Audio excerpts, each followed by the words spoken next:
ఏం రాసావే మా గురించి? పేదరికంలో కొట్టిమిట్టాడుతున్న కుటుంబం. పేదరికంలో కొట్టిమిట్టాడుతున్నామా? నేను చెప్పానా నీతో? అది మాట్లాడకో. దాని పేదరికం అనరు, ఉన్న దాంతో సరిపెట్టుకొని హ్యాపీగా బతకడం అంటారు. మద్యానికి బానిసైన అన్నయ్య.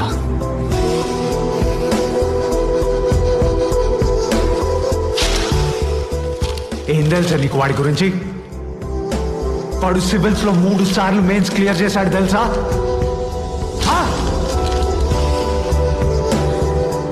మధ్యతరగతి ఇళ్లలో పిల్లలు అన్నిటితో రాజీ పడుతూ పెరుగుతారు. చదువుకి, బట్టలకి, ఆఖరికి తిండికి కూడా.